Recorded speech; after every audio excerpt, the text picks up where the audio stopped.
After disappearing for almost 2 decades, how would this famous face look? Is she still alive?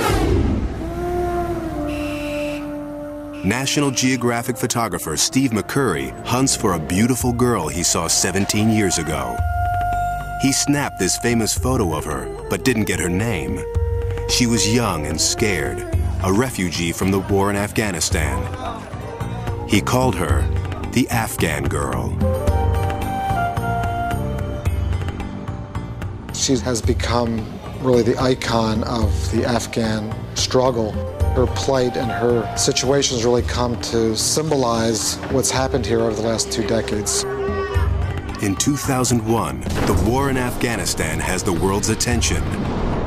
McCurry returns to the refugee camps, determined to find the face from long ago. For weeks, he roams the streets, scouring shops, markets, and schools. The photograph is his only clue. Here's my wife. Yeah, you're sure? His search proves harder than he thought.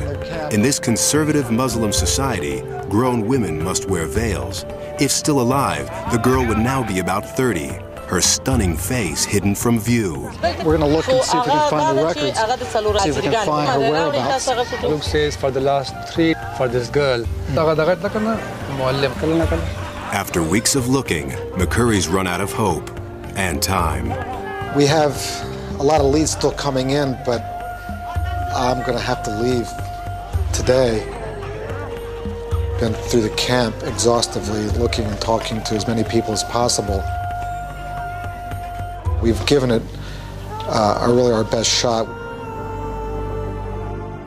But shortly after McCurry leaves, an Afghan refugee approaches the TV crew.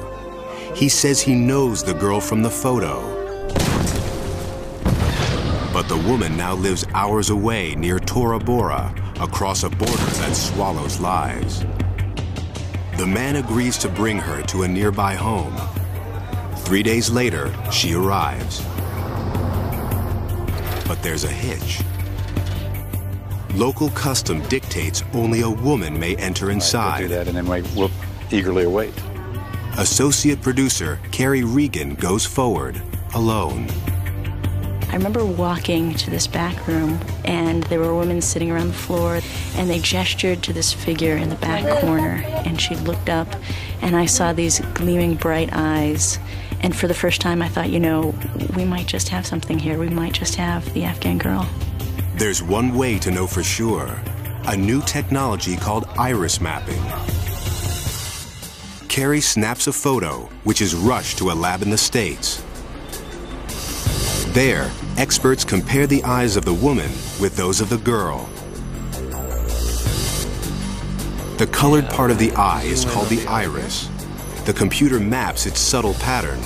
It's as distinctive as a fingerprint. And these two sets match. The Afghan girl now has a name, Sharbat Gula. For years, she's lived in poverty in Afghanistan's countryside, oblivious to her fame around the world. McCurry races back, hoping to photograph Sharbat once again. But one obstacle still remains. Sharbat's a conservative Muslim, now married with 3 children. Will she be willing to drop her veil? It's hard for Sharbat to understand that she's an icon to the outside world. McCurry talks with her and her husband, explaining that this will bring attention to the plight of the Afghan people. Reluctantly, she agrees to the request. As he sets up the shot, Sharbat drops her veil.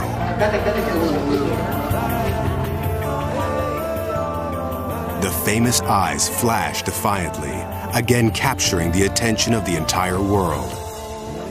Sharbat's face reveals the sorrow of war, but for McCurry, it sends a message of both courage and hope.